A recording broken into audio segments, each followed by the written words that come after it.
Hello, my name is John, and today we'll be reading Restoring Equilibrium by Robert W. Mary, Washington Times, March 5th, 2018. Robert Mary, longtime Washington, D.C. journalist and publishing executive, is an editor of the American Conservative. His latest book is President McKinley, Architect of the American Century.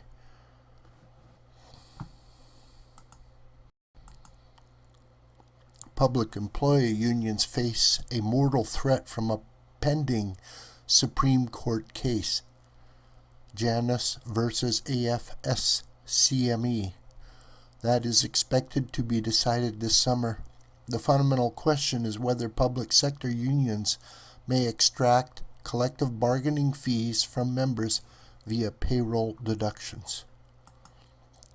The plaintiff in the case contends that collective bargaining inevitably entails political activity, which some members may not agree with. Employees, the reasoning goes, should not be forced to participate in political activity that runs contrary to their convictions. Union critics say this amounts to forced speech. In oral arguments Monday, Justice Sonia Sotomayor laid out the stakes, as she put it to William Messenger, lawyer for the advocacy group representing the plaintiff. You're basically arguing to do away with unions. Justice Anthony Kennedy, from what appeared to be an opposing perspective, laid out what the collective bargaining often entails in terms of political activity: for a greater size workforce, against privatization, against merit promotion, for teacher tenure, for higher wages, for massive government, for increasing bonded indebtedness, for increasing taxes. That's a lot of political activity at the bargaining table. Most experts believe the union will lose this one. They should. These unions have amassed too much power in recent decades, and they have used that power to aggrandize a privileged few, government employees, at the expense of many of the ordinary folks who toil in the private sector and who pay the taxes that support these government employees. Consider, between 1946 and 2012, state and local government employment grew from 3.3 million to 19.8 million, a 492% increase in a country whose population expanded by 115% over the same period. In 1947, national income was divided along these lines: 78% to private sector workers, 16% to federal workers, and 6% to state and local government workers. Now those percentages are 54%, 28% federal, and 18% state and local. In other words, little over half goes to the private sector. With growing governments and more public employees hauling down a greater share of the economy, a major shift in the nation's distribution of political power has occurred, and in using this power to enhance their economic standing, these forces have helped push the country into a debt spiral that threatens financial disaster. Author Michael Lewis, writing in Vanity Fair, has noted that during the boom years from 2002 to 2008, states increased their spending by 2/3, while their level of indebtedness almost doubled. With government pension plans getting bigger and bigger, states allowed their pension programs to get increasingly underfunded, even as they piled up other future liabilities. The result is unfunded liabilities headed toward $3 trillion. To compensate, states began investing their pension funds in riskier assets in hopes of getting better returns. In 1980, some 23% of state pension money was invested in the stock market, with the rest in safer fixed income accounts. By 2008, that number had increased to 60%.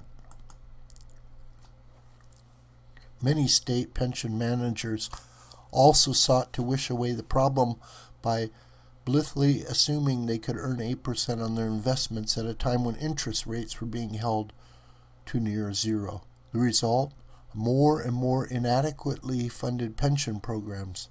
How did this happen? Too much power held by too few with access to government cash. Some public employee unions have cadged from the government officials flows of employee benefits so huge that some states simply can't afford them.